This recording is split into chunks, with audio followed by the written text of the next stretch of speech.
Okay. That was weird. StreamYard did something weird, but we're here. Go. Welcome to another Tuesday. My camera's crooked. It's been a day. Today we're going to be talking more about the getting help at school process by going over the IEP process, what it looks like when you're sitting in that meeting. So I'm going to go ahead and run the intro and bring Susan on, and we will just jump right in.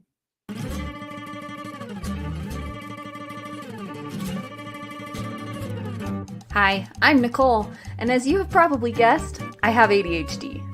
I live and breathe all things ADHD in my personal, family, and professional life. I have a background in psychology and special education, and I've gained a lot of knowledge over the years about ADHD, what it really is, how it touches every aspect. Okay, let's try that again. StreamYard's struggling with.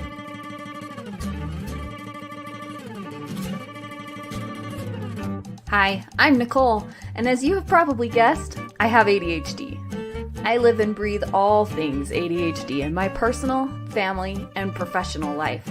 I have a background in psychology and special education, and I've gained a lot of knowledge over the years about ADHD, what it really is, how it touches every aspect of your life and the life of your child, as well as a wealth of information and strategies for living with ADHD and parenting kids with ADHD. In this community, we share stories, we learn together, and we support each other as we navigate all things ADHD. Welcome. Okay, I guess we're not running intro today because I don't know what StreamYard's doing. It keeps cutting off my videos. We're not running videos today. Hi, Susan. Oh, well, gives us 5 more minutes to talk. I know. I just don't know what's going on. It keeps kicking my AirPods out and then stopping showing stuff. So hopefully we are still live and everyone can hear us, but we'll see. All right, we're talking about the IEP meeting today. I just so happen to have a hot off the presses IEP with me because I'm prepping for a meeting for one of my clients tomorrow. We have an IEP meeting tomorrow too. So I'm fresh to talk about this issue. Not that I ever aren't fresh to talk about this issue, but sure. That so happens I'm prepping for a meeting. So we've been talking about this whole process of evaluation and eligibility and how to get your kid eligible for an IEP. And so today's question, Nicole, is what now? Mm-hmm. School says you're eligible. We determined your eligibility. Oh my gosh, it's happening again. Okay, I'm gonna just have to take. Okay. Do we need to go ahead and talk? I'm going to have to switch headphones because something is happening. Okay. Well, so the school said, yes, your kid has ADHD, perhaps a learning disability in reading or dyslexia. They have some attention and focus issues or executive functioning issues, and we declare your child eligible for an IEP. So the next step is the federal government gives you 30 days to write that actual IEP form, which is a standardized form that has to cover all the issues that discuss the present levels of function in your child in all the assessed areas, the goals your child has, the accommodations your child will receive, and then the service delivery. Who's going to provide the services and how many minutes each week or month or year your child will be receiving the services that the team has determined to be appropriate for your child. So that's what happens in the IEP meeting. So the first thing, if you've just had your evaluation, we call the present levels. What is your child's current level of functioning? If you haven't just had your eligibility evaluation, every single year, the school needs to provide some level of information, which can simply be a collection of recent assessments done in the classroom, or a review of the records collected over the year. If your child has been in services for the year, they have to collect the information or the data that the speech therapist or the OT or the psychologist or mental health provider who has required to be collecting information or data on how your child has performed the whole year through. And this information is presented in the first section of the IEP, the present levels. Now, that does not mean that they're going to reassess or reevaluate your child, and it does not require, it does not include your child's grades. A school can put a child's grades, but a listing of grades does not satisfy the requirement to assess your child's current level of progress, because grades are subjective, meaning they're influenced by opinion and by non-standardized assessments, and therefore grades can't be used to assess your child's current level of progress. They can be an additional data point, but they're not sufficient data to assess progress. You have to include multiple data points that have been collected in all the areas you've been hearing us talk about: communication, cognitive, education or academic, which is the only area that grades reflect, plus physical and gross motor, fine motor, health, etc., and social, emotional, and behavioral, none of which are assessed by grades. So let's just get that out of the way, and we don't. Yes, it can be used as information. Like they are doing okay in class XYZ, and they're not doing so good in like it is one piece of information, but it can't be the only piece of information. Correct. So a lot of times what you're going to see here is CBMs, so curriculum-based measurements. So that might be a reading passage with a comprehension questions. It might be a timed fluency test. It might be a unit test from math that has different sections, but something that's based on the curriculum that shows kind of where their progress is. Also see a lot of behavior observations. So if your child has a behavior intervention plan, which we will talk about later, there should be data from their behavior plan in there. Also, as far as what must be included in the PLAF, present levels of academic and functional performance. It was much better when I was first getting trained. It was called a plop, and I liked that a lot better than a PLAF. Yes, present levels of performance is the plop. It's so much easier. I know, right? But they always got to change things, to make it more complicated. We should also see weekly or monthly data summarized by a speech therapist, an occupational therapist, right? If they're receiving those related services. If they're receiving those services. If they're attending. That they have a goal on in the IEP must be addressed in the present levels. Correct. So if there's anything, so there may not be one of my kids, his goals are solely executive functioning, behavioral, and speech. So there's very little information in there on his performance in other academic areas because he's at or above grade level in those academic areas. He doesn't have goals related to those areas. So all of his present levels are based on behavioral, social goals, and things like that. Exactly. So if your kid attends a social skills group, the person who has been running that group should have been collecting weekly or monthly data on the behaviors that they were trying to improve or increase, right, to show change over time.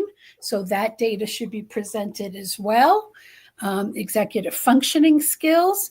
And it has to be noted whether the behaviors they're working on are showing improvement only in the small group that your child attends, or whether those behaviors have been seen in the classroom or in unstructured activities such as recess or the cafeteria, because it's quite different for a child who can, for example, show improved behavior or social skills in a group of 3 kids with 1 adult, but cannot do it in a classroom of 28 kids with a teacher and an aide.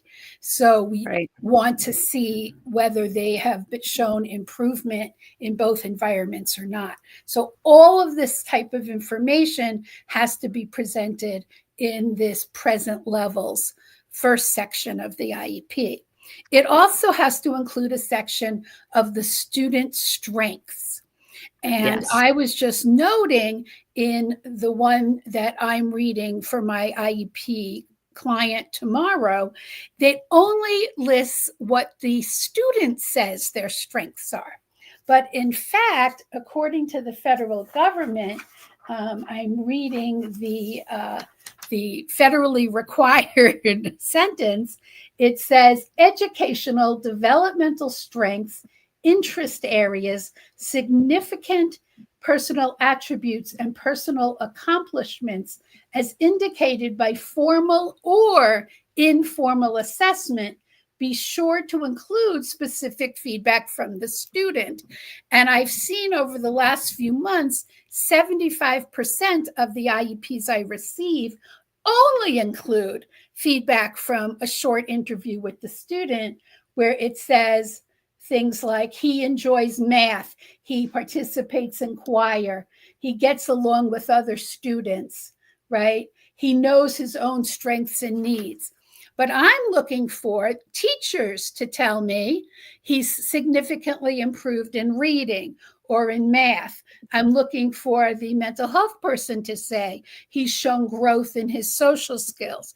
You know, you can clearly see that the strengths component is supposed to include all areas of improvement across all areas of development. That's really interesting because I don't know that I've ever seen it done in that way. It's supposed to be. I've seen. So when I was being trained, and again, this was 20 something years ago, present levels of performance are like structure that our teacher taught us was to do, can do, can't do, needs to do in all of those areas. So what can they do in reading? What do they struggle with? And what do they need to get? And so we would pull that from, you know, our state core, be like, okay, well, this is where grade level peers would be. This is where they are. And that needs to do would be directly tied to whatever goal we were going to do. It was a good structure. I mean, a very basic structure that way, but it made sure we were hitting those. Where are they? Where should they be? And what can we do to get them there in the present levels? But as far as like, what are the students' interests and strengths? I'm going to keep using that word. IEPs are supposed to be started with a discussion of the students' strengths and interests. We're supposed to go into an IEP not with a deficit model where we only look at their weaknesses, but every IEP should start with a statement of their particular strengths and interests. And that means I'm trying to think if I've seen that in any of my kids' IEPs recently.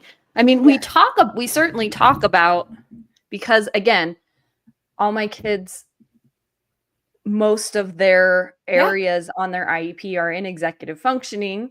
And so we'll talk about, okay, you know, oh, he's got this super fast processing speed and he's a great typer and da-da-da-da-da. And so we'll use that to build, but I haven't seen it written in the present levels. So that's something I'm definitely going to have to look at a little more. Always supposed to start that way. So in Colorado and in I work in multiple states. In many states, they actually have a separate section for it before the present levels.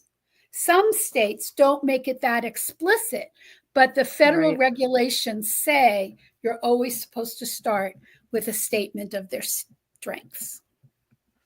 So that's very important. And I try whenever possible for students who are maybe 8 to 10 years old and older by asking them to present some of this. Many students, certainly by middle school and higher, the caseworker will interview the student and ask them these questions. What are your strengths, interests, and so on, and put that in the student's own words. Mm-hmm. So if it's not happening in your state, that's something you and your advocate should make sure you request the team to do prior to an IEP meeting. It's very important that we start through this lens or filter of what is our kid best at. I'm just writing down a question to remind myself to ask you later. Sure, of course, especially if you're having an IEP tomorrow. Yeah. So in many places, part of the present levels is reviewing the current goals and putting down the progress reports. So one of the things that happens once you have an IEP is every time a progress report or report card is issued for your regular students, special ed students are also supposed to receive a progress report showing their detailed progress on their IEP goals. So that might be every quarter, it might be every semester, just twice a year, depends on the age of your students, how frequently they get report cards. Do they get them every 9 weeks or they get them once a semester? And that information is often included in the present levels as well to show that they've made progress on their IEP goals. I like when that happens, but they'll say things like, student has made progress. And I say, like, where's the data? Yeah. Show me. I don't want a progress report that simply says kid made progress. If your goal said student will do this, baseline is student does this 2 out of 5 opportunities, and the goal is that the student will do it 4 out of 5 opportunities, then I want to know how many times the kid is doing it.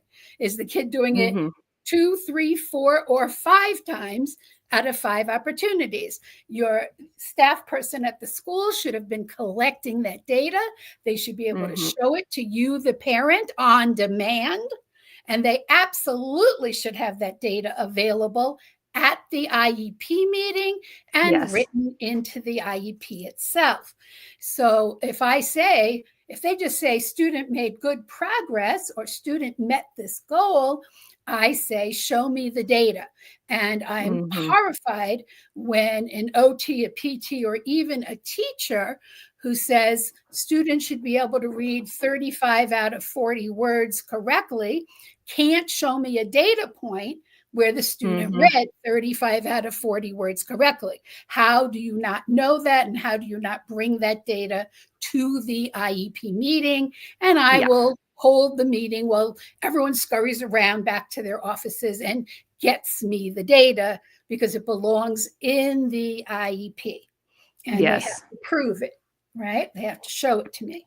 They have to show me the tables they've constructed. They have to show me the monthly data where they've done these CBMs, the curriculum-based measures Nicole mentioned, and they have tested your child on a monthly basis to show improvement, reading, math, executive functioning, ability to handwrite words, whatever it is your goals are measuring.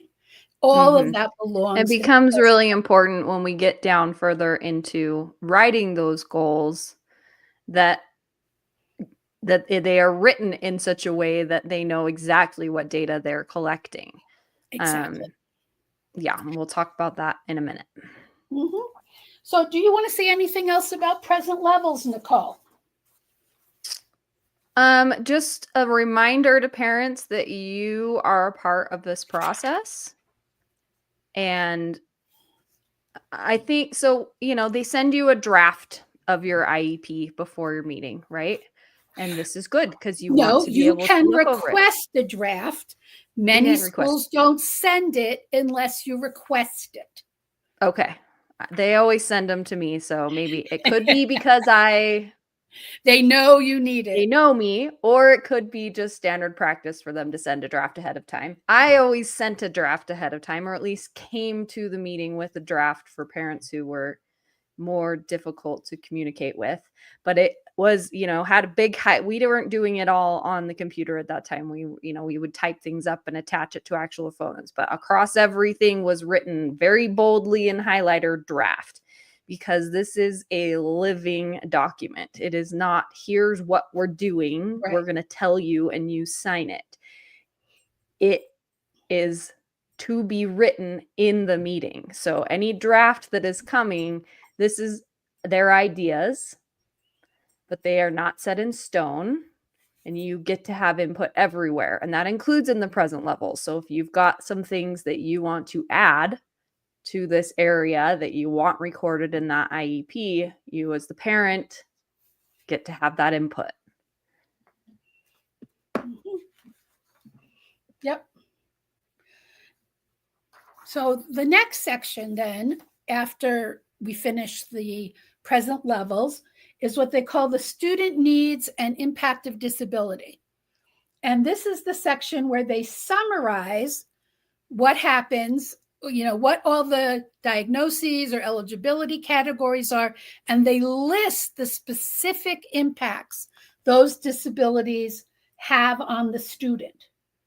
And so it lists the specific, in the case of Nicole's son, it's all about this disability of other health impairment impacts their executive functioning, which makes it difficult for them to plan, organize, turn in their homework, manage their assignments. What have I left out, Nicole?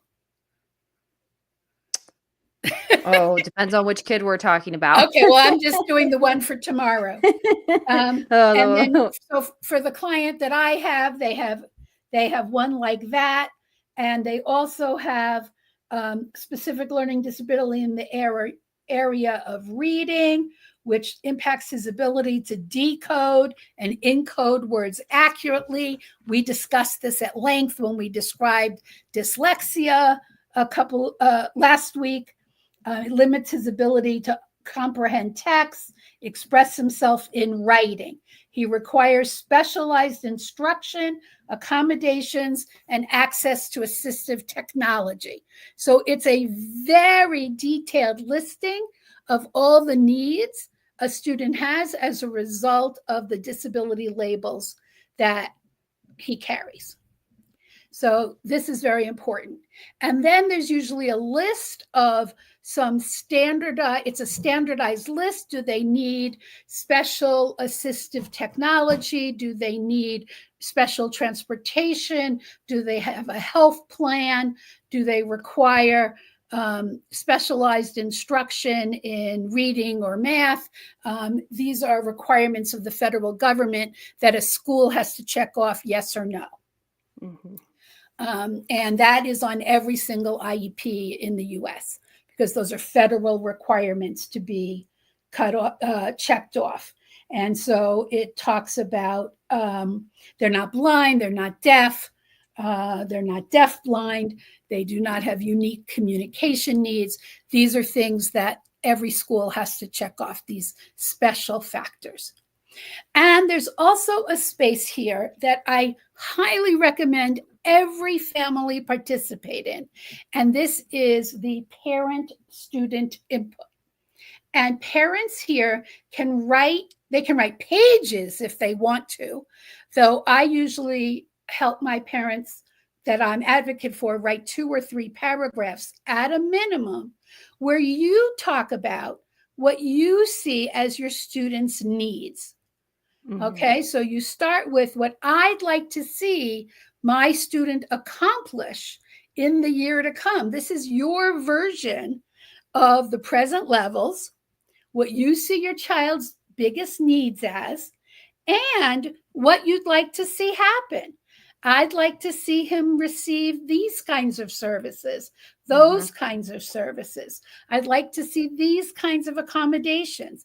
And you can put anything here, whether or not you think the school is going to do it. Right. This is really important. You're not limited here, which is why the parent input section is so important, because they can't change anything you write. They can't say, no, you can't put here, my kid needs a one-on-one aid, or my kid needs to be on a computer for all writing. Whether or not the school is going to do that is a different discussion. Right. But this is where you put everything you want for your child. And so I strongly recommend that every parent write at least a couple paragraphs up through a couple pages, and it becomes part of the document of your child's IEP that's just as important as what a teacher, an OT, a speech therapist writes about your child. It's about the needs you see them having and what you want to. Now, let's not be crazy. I want my kid to be taught one-on-one in every class, and never see any other students, and be in a, if you want them to go to private school, you want them to go to private school. This is not where you write that. But this is, if your kid is going to attend this public school, this is the needs you have, and these are the services or accommodations or supports you want your child to receive. Write it down. Put it in that IEP. Your voice is important. Yes, absolutely. As we've said before, you are the expert on your child in that meeting. Everyone has a role. This one's the expert in instruction. This one's the expert in curriculum. This one's the expert in how to administer and get approval budget-wise, and you're the expert on that individual child, and your voice is just as, if not more important than everyone else in that room. Exactly. And so we want you to know, parents, that there is a place for your voice in this IEP, even though schools may not let you feel that way sometimes. This is in every single IEP. They're required by law to allow the parent to have full participation in the process. That's including your full statement here. It doesn't get put in what they call the PWN. We've mentioned it before, which is the notes on the meeting.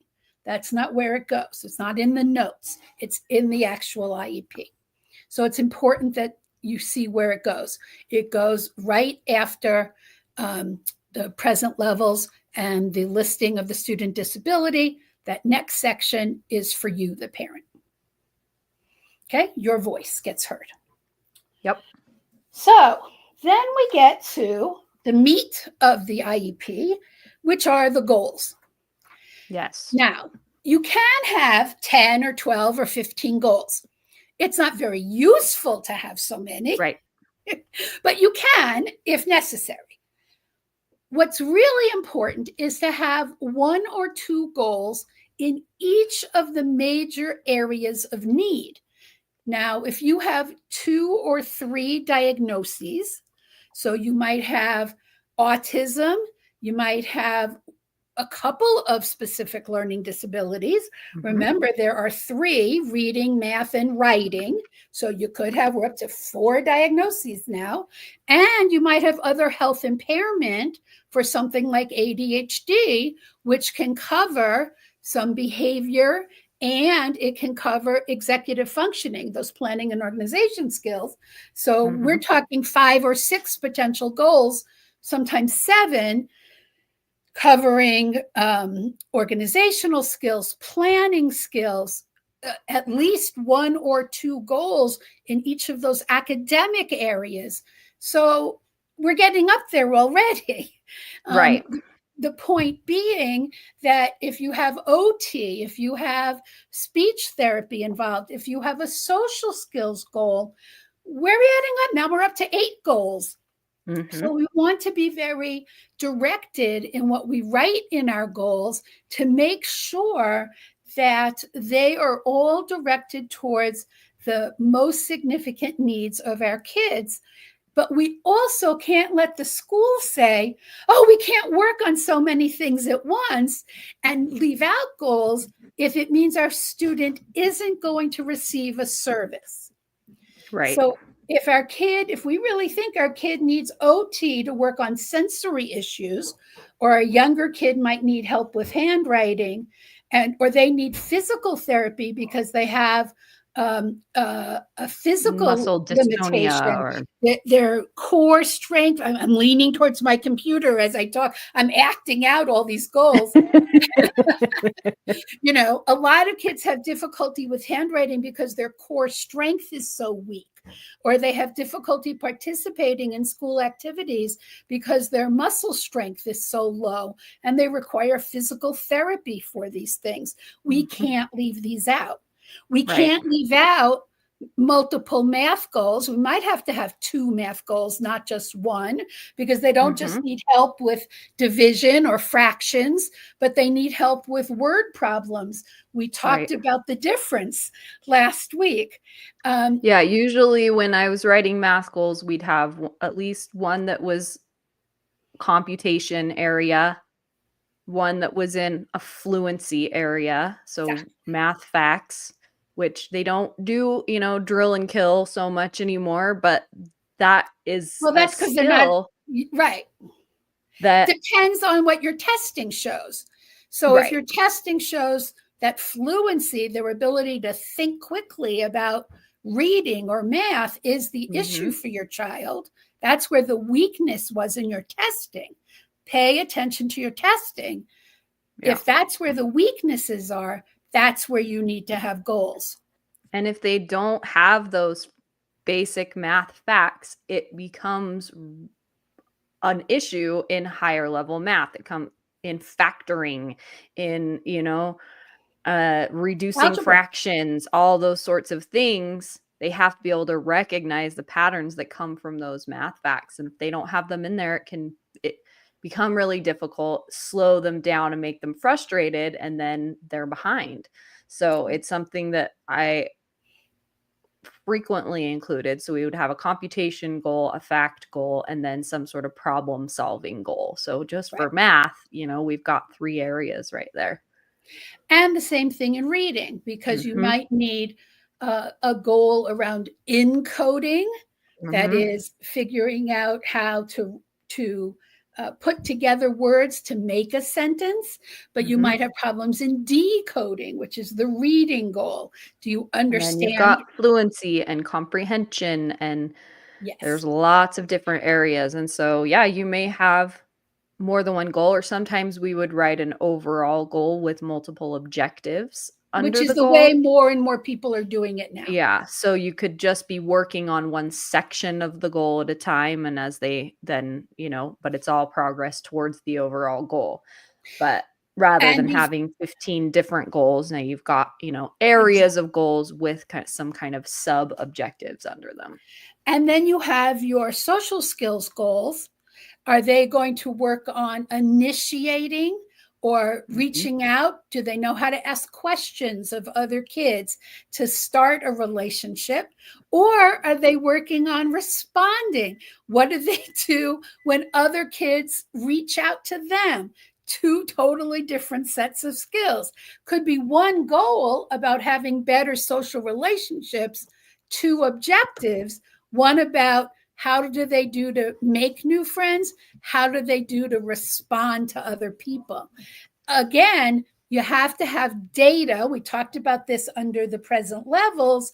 So, has somebody collected data watching your kid in different settings, in the classroom, in unstructured settings, in the small social skills group, about is your child performing better in one setting or the other?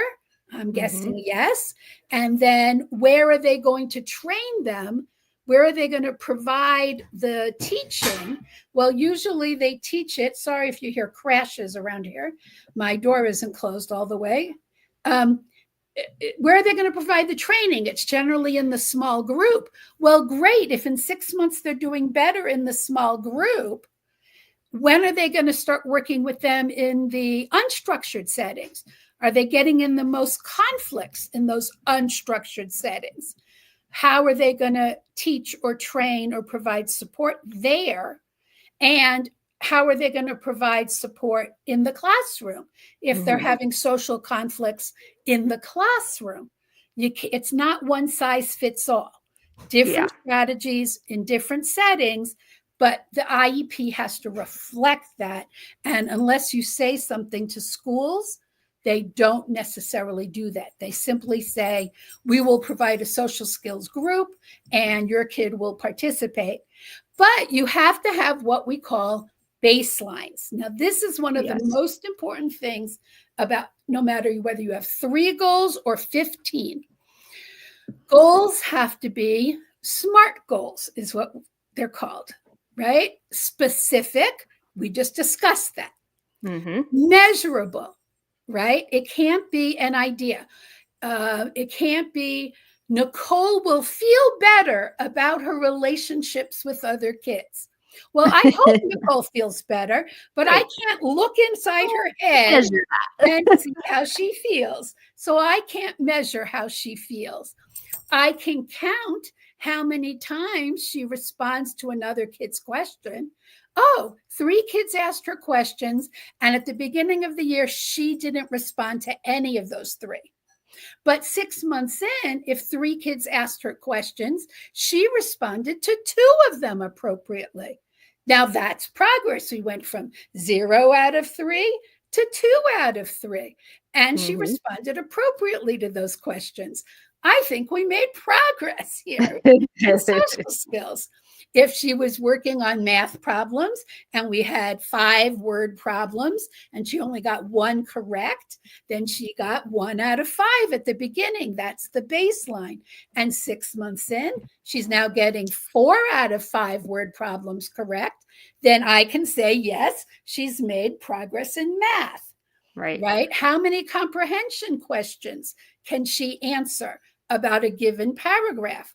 0 comprehension questions, or can she answer 3 out of 4 comprehension questions 6 months in? So as you can see, collecting this kind of data and not just saying, oh, she made progress, but she went from 0 how much progress?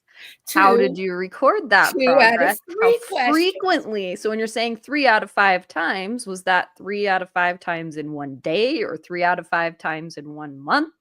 We need that measurable part to be very specific. So what's really important here when you look at the goals that your team is offering you, that anybody, not just the person who's looking at the data from your school, but Nicole could come in, I could come in and read this goal and read this data, and we would know exactly how well or poorly your child was doing. So we call it the stranger test. A stranger would understand exactly what happened, right? With no questions or interpretation. So I'm looking at the goals on the IEP that I'm looking at for tomorrow. I haven't looked at them yet. So we've got one here. When student becomes upset or frustrated with a peer, he will use self-regulation tools, taking deep breath and counting, asking a break, or walking away from a situation. 4 out of 5 data days as implemented by a special education teacher. And that's recorded in his BIP data. Okay. And I have a reading goal on mine that says the baseline was 43 out of 50 on a beginning survey and 16 out of 30 on an advanced survey at the beginning point. So that's where we are right now, 86% on a beginning decoding survey and only 32% on his advanced decoding survey. And our objectives are that Noah will read 2-syllable words of this type at 90%. So he's at 86. We want him to go to 90. He'll read 2 to 3 syllable words of this pattern with 90. He'll read single syllable words of this type at 90. So we have 4 objectives here of different syllable types and different reading patterns. And he'll improve from 86% to 90%. But what I don't see here is they gave us information on the advanced decoding survey. And I'm going to say, so what's his goal on the advanced decoding survey? You gave us that data, but you didn't give us a goal. If it's in the present levels, it's got to be in the goals. It's got to be in the goal. So I have a writing goal with there's no baseline listed. And the measurable goal is be able to spell 2 to 3 syllable words with 80% accuracy. But I'm not given any baseline. So my question to the team is, well, what's his baseline? If he's at 10 or 20% accuracy for baseline, then I'm not going to accept an outcome goal of 80, because in 1 year, he's not going to make 60 or 70% growth. He might, but that's a lot to expect.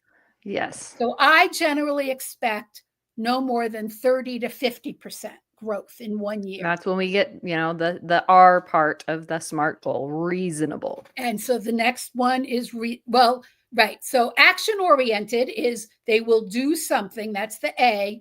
And R, that it's reasonable. And T is that it's time limited. So we have 1 year for each of these goals. Mm-hmm. So this is a specific goal. He will be able to spell 2 to 3 syllable words, right? It's measurable. I don't know how they're going to measure it yet, but I assume they're going to tell me they're going to give him a spelling test of some sort. It's actionable. He is going to spell, but I don't have a baseline. So I don't know where he is now and whether an 80% outcome is reasonable. So I have to go back and look and find out from them. I'm going to make them show me, like we said before, what is the baseline. So you can see that this type of assessing your goals, parents, is very, very important. And you make sure that every goal meets this SMART assessment. Because we have some here that do, and on the same IEP, I have one that doesn't. Yeah. which I'm surprised by. Because, and again, it's a draft, so we can fix it. And next I have a full page, single spaced of accommodations. Yep. So 1, 2, 3, 4, 5, 6, 7, 8, 9, 10, 11, 12, 13, 14, 15, 16, 17, 18, 19, 20, 21, 22, 23, 24, 25, 26, 27, 28, 29. I have 30 accommodations listed for this boy in middle school. That's a few. That's a little excessive. And Let's see, that's what my middle schooler here. We've got 1, 2, 3, 4, 5, 6, 7, 8, 9, 10, 11. Much more reasonable. The one thing I like about this list, and this is what I would do if they hadn't already done it, is it's broken down into categories. So I have 6 that are academic accommodations that have to do with assignments or homework. I have 3 that are specifically social emotional, like around self-monitoring or conversations with others. I have 3 that are visual motor, like giving visual demonstrations instead of just explaining things orally. I have 6 or 7 that are about sensory breaks, alternative seating, having to do with the environment to make it more reasonable for this child to learn. I have 2 on executive functioning, about teaching new executive functioning skills and giving a color-coded organizational system. And I have 5 about district testing. And I have 4 about technology.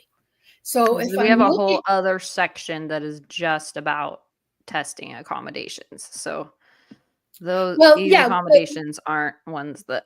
We have them in both places on Yeah. Colorado IEPs. We have a whole separate testing section, but Yeah. we list all testing accommodations in the accommodation section as well, because it's easier to give to teachers that way.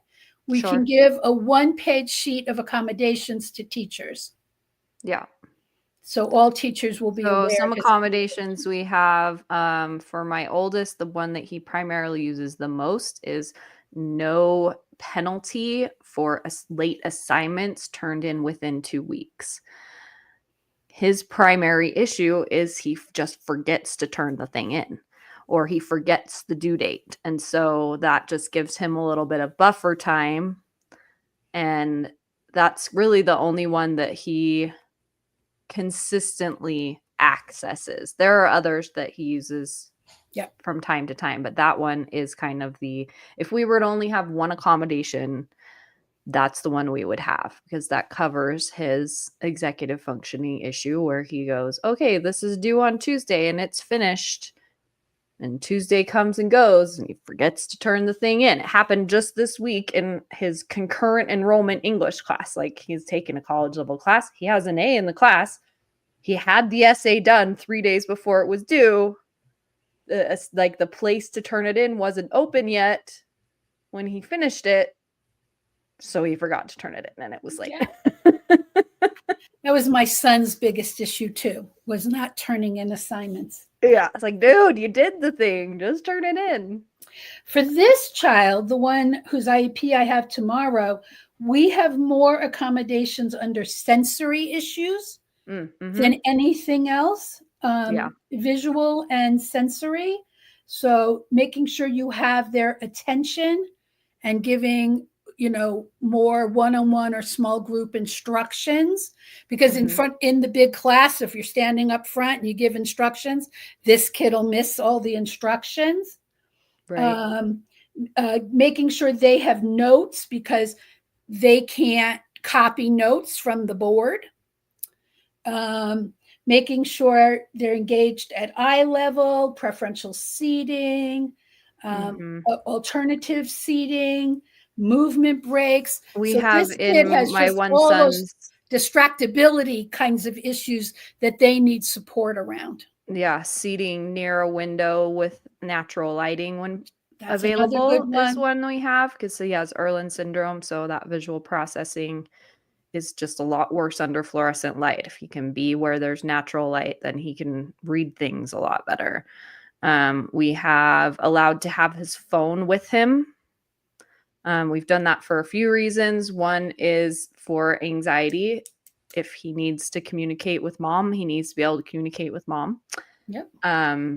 But also because we have these systems in place with his Apple Watch to send him reminders from his Google Calendar and all these, little things. And if his phone's not with him, it doesn't work. So he has to be, and he's in our school this year has implemented a no phones policy. And so we have that in his IEP that he's allowed to have. That is, Colorado is one of several states now, and it's actually been an issue on a national basis but Colorado is considering legislation to ban phones in schools. Yeah, Utah has been too. It didn't go through this year, but it's definitely being discussed. And a lot of the schools on their own are implementing no phone policies. Yeah. So if they're bring them to school, then they have to take them to the office and lock them in a box for the day. And no, my kid gets to have his phone. Yes. So parents, we want you to know that if your child utilizes their phone or Apple Watch for IEP accommodation related purposes, you can override such a ban for your child. Right. So I've had kids who use their phone to take photos of the notes on the board instead of copying notes down in a notebook. Kids who require alarms to eat snacks or take medications can keep their phones. Kids who use a phone to access equation lists or other information rather than have it on paper can use their phone. So you have to talk with your team about, especially at the middle and high school level, about having the phone or Apple Watch as an accommodation, and that would override a district or statewide ban on using the phone.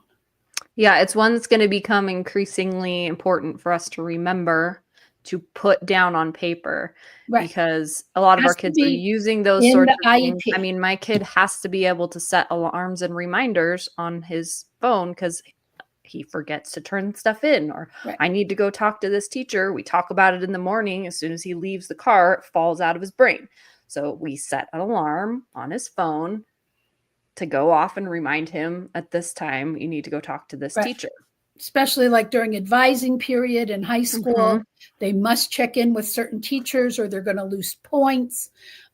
Those kinds of reminders are critical needs for our kids who can't keep things in their memory. You can have this put in writing. And if it's not in writing, excuse me, it doesn't exist, put it Right. in writing in their IEP and it can override a phone ban. It's very important that teachers, there have always been some teachers who just didn't want phones in their own classrooms. My daughter's older now, but 10 years ago when she was in college, there were still some professors who didn't want kids to use laptops to take notes. And even back then, I mean, it's been Yeah. 25 plus years now, you aren't allowed to reveal in public that you had a student with a disability. And my daughter had a professor at a prestigious university on the East Coast say, the only kids in my class who are allowed to use laptops are the ones who have it as a disability accommodation, and they all have to sit in the front row. Oh. So now that violates their privacy because, and not everybody did it, but there were 4 or 5 out of 30 kids who had a laptop as an accommodation for taking notes because they don't handwrite. They all had to sit in the front row so he could watch them if they weren't misusing their laptops to do something else, some kind of weird power trip. And by doing that, he forced them to reveal they had disabilities in public. Yeah, and no, we thank you. protested, and the school said we can't do anything about it. They weren't going to fight with the professor because he was an older man, but it was a violation of federal law. And my daughter had to reveal. Call the Office of Civil Rights. It was just all. I mean, we've had to file a lawsuit against this professor, and we just felt at that point she needed this one class with him. We had other professors who, she was taking an advanced chemistry class, and you had to write notes in a lab book. Well, she'd been taking advanced chemistry and biology in high school for years, and she typed the notes on her computer and printed them out. And he had never heard of such a thing. Everyone always wrote in a notebook, locked it in their lab drawer, and he would go around after class and unlock everybody's lab drawer with his master key and review their lab notes. Well, she wasn't locking her laptop in her lab drawer every day. She needed it for all her other classes. And it took all kinds of special meetings she would print them out and put her printed out notes in the lab drawer once or twice a week. And he would ask her every day, did you put notes in? Did you put notes in? Did you put notes in? But there was no way she could handwrite into a lab notebook. Yeah. So it's always, parents, it's worth fighting for your kid as much as you possibly can to get the accommodations and supports. But the most important piece here, you've heard both of us say it, put it in writing in the IEP. Even if a teacher says, oh, I'll accommodate that. What if the teacher goes on long-term that's just leave? What we always do. No. Right? Everyone in the school can do that. If your kid has an IEP, put every accommodation in writing. Yep. So I'm just keeping track of our time. We talked a little bit already that all state and district assessments have a separate page in addition to the accommodation page where you write down all specific accommodations just for state and district testing. This is not for classroom testing, which those accommodations go on the accommodation page, your state and district testing. And then the last section is your special education and related services in the least restrictive environment. And this is the key that's page. Placement. And I think maybe we'll talk about placement next week. Right. So just to tell you what goes here is how many minutes you get of every service, whether that's classroom instruction, OT, PT, mental health, and who's going to provide it. And in fact, this is before placement. This is before placement. You put down what services you're going to get, how many minutes of that service you're going to get. Then a placement decision is made. Special education is a service, not a placement. And your IEP doesn't list your placement until after the entire IEP is written, including your service delivery. Because if your service delivery says that the final decision the service delivery makes is, and I'll read you the question, is then you do placement option after service delivery. It's general education, 40 to 79, less than 40%, 40 to 79%, or general education at least 80%. Those are your three choices. And that's the final decision that's made after you decide as a team, including parental input, what services your child needs. Yes. Two separate decisions.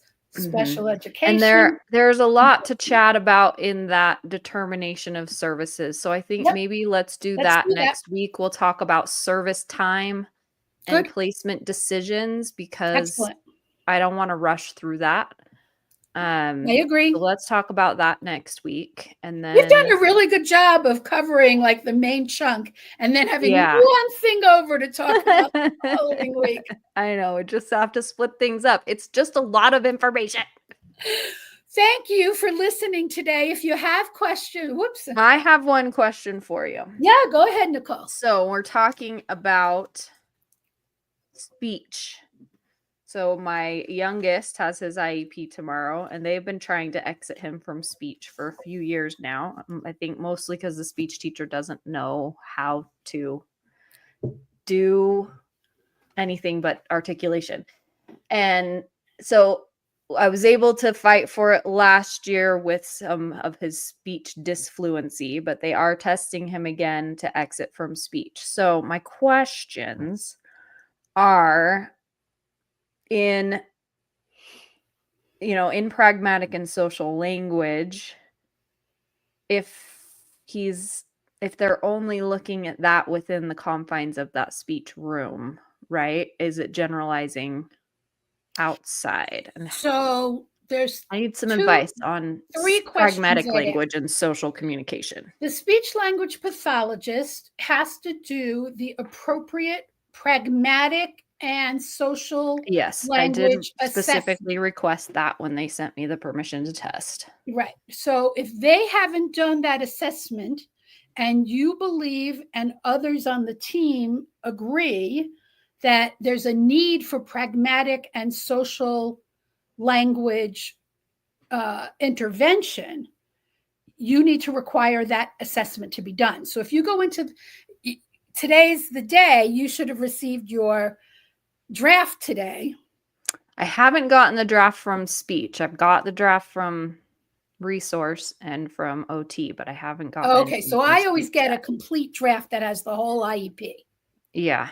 And so if you haven't gotten it and you walk in tomorrow and your speech person has not done the pragmatic language and social skills assessment that you requested in writing to have done, then I would say you do not have a comprehensive assessment and you cannot make a decision about exiting from speech. Yes. Now, so that's the first part. If they don't do the evaluation, you can't make the decision.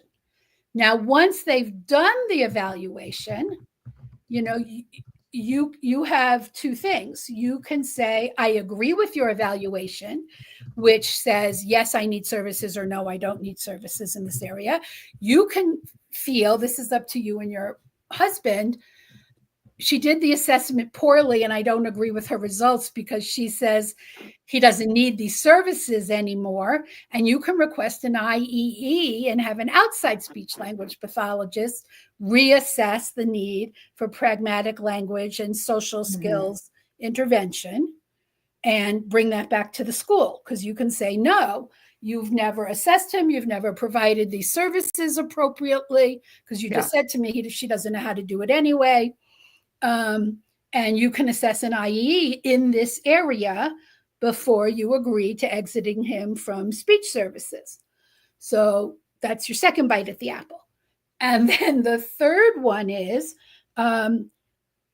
if the team then comes to agree based on either her evaluation, if you feel it was good, or your IEE, that your child does still need pragmatic language and social skills intervention, you then make a case. This woman has never provided it, doesn't seem to be appropriately trained. Who else on your team is going to provide these services? And in most skills, that's a social, most schools, that's a social worker or psychologist who generally co-teaches it with the speech language person, but in your case might not be.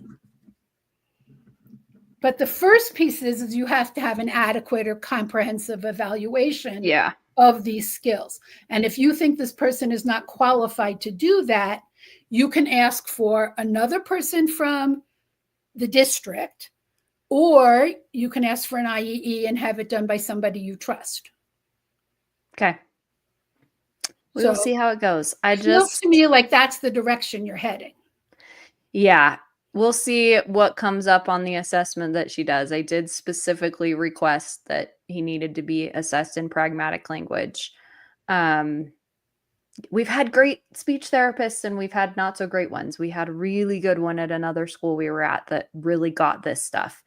This one, I don't know. She just doesn't really know what to do with him. And it's a little frustrating. And that's okay, because then you say, I don't trust these results. Right. And I want an IEE with a more qualified person who has experience in pragmatic language and social skills. And then if the team agrees that he needs this based on, and you can say, because of who you and your husband are, this is the information from teacher, from other person, from mental health, from behavior. This is why I believe he needs this, despite what social work, speech language person is saying. This is why we still believe he needs it. What are you, the school, going to offer us? Yeah, it's because all of his goals are social related, and all of his behavioral issues are socially mediated. So there's definitely social communication issues. So separating out, I guess, what's being done behaviorally versus communication and language is, I think, where we're having. No, I'm going to separate it a little differently. So are they offering him anything in the way of social skills training, or are they dealing simply with moderating his behavior in the school setting? I don't believe they're using any formal. I mean, currently, like, his speech goals have been around, well, there's the disfluency issue, but then it's been like conversational language. Okay, so that's not some social skills in there with like, no. but no, they're not doing like a specific social skills curriculum with him. The special ed teacher does work with him on those skills, and she's fantastic. But yeah, it's not being delivered as like its So he own requires thing. social thinking Mm-hmm. or one of the other formal social skills curricula that is designed to help people with these diagnoses Yeah. to learn social skills. That's Right. not conversation with an adult. Right. That's not turn taking. Right. It's social thinking, and it's Yeah. different. And I know his resource teacher does use, I mean, she has a lot of, like, I've never witnessed what she does, but I know she does have a lot of like social thinking things up in her classroom. There's a lot of like the emotional But regulation that piece doesn't of it. mean that But she's right. using the whole curriculum. This Exactly. is a trap that a lot of poorly trained, forgive me, people do. They do what Mm-hmm. they call eclectic treatment, Right. where they do a strategy here and a strategy there, and Yeah. they There's lots learn of zones of one. regulation, but That's not the fine, but rest of that's it. a behavioral intervention. Right. For behavior, that's not a social thinking curriculum. Right. I'm trained in both. I did a 4-day training with Michelle Garcia Winner. I own Fantastic. thousands of dollars of her We material for use a lot of all it the in our different age clinic in our groups, social right? skills groups. I Yep. can do it for toddlers, middle schoolers, or high schoolers and adults. I have all her stuff. So I know of which I'm speaking. I know you're not Oh, I surprised. know. But That's so the why I'm point asking is, you. How do I get right, this it's not okay to done? say, well, we do a few exercises from this program Right. and a few exercises from that program. Right? It has to be a curriculum that's designed to teach the complexity of not social skills, but a social complexity program to teach kids with disabilities how to move through learning a social curriculum that they never learned the way neurotypicals do. Right. And so social thinking is the best known, but there are others. Yes. Right. And so, but someone has to be Would that certified be to teach them. delivered as part of speech or It doesn't, that's what I'm that's telling you, a where social I'm worker or a psychologist, okay.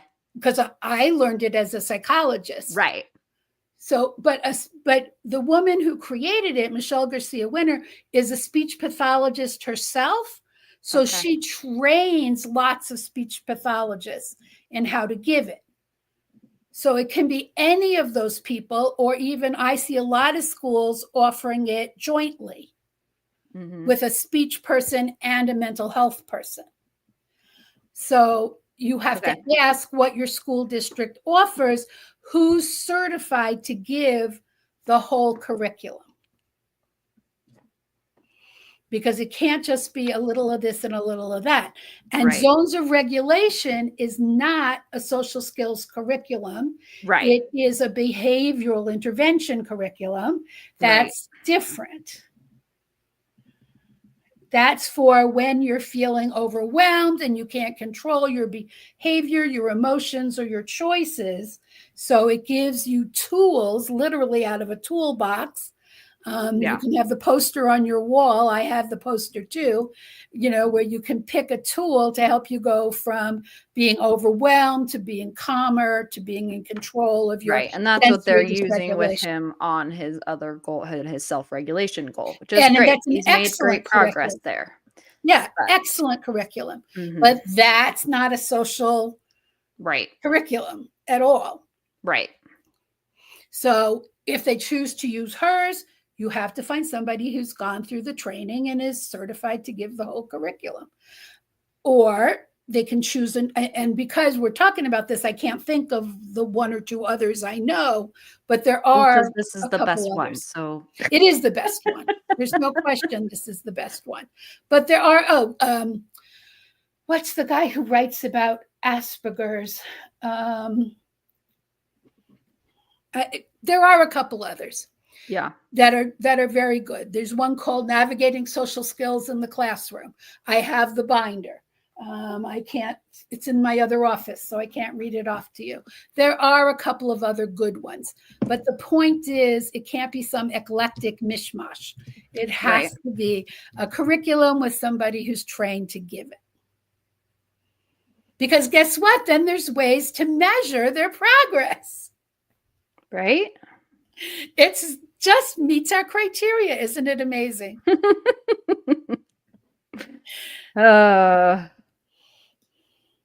It's so simple. Yeah, but right? The first step is always a proper and comprehensive evaluation. So you have to make sure not just that your speech person, which means more than one test, not just one test, but more than one test. I think there's like 3 that they do that have pragmatic language.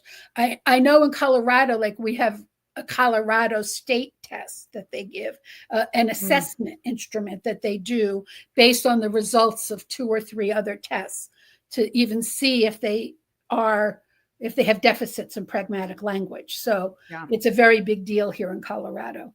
Our state Department of Education, has a lot of advanced work in like twice exceptional and pragmatic language. And so you can always look on our Department of Education to find more information too.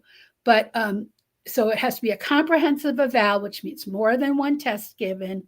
You have to trust that you feel the results are legitimate and valid. And then if not, do your IEE to get legitimate and valid results. And either way, find out who in your district is trained to provide a comprehensive social curriculum. And then get your school district to provide that to your son. Yeah, we'll see how it goes. I'll let you know. I was going to say, keep me in the loop. We'll talk next week about service delivery and placement. And placement decisions. Sounds excellent. Great. Okay, make sure if you've got questions, leave them in the comments here. You can reach out to me or Susan. I have Susan's links are in the description of the video. So if you have questions for her, you can reach out there. And we will see you next week. Sounds great. You feel good, Nicole. Good luck with that IEP meeting. We'll do it. Sounds great. Get it done. Bye, we always everybody. do. See ya.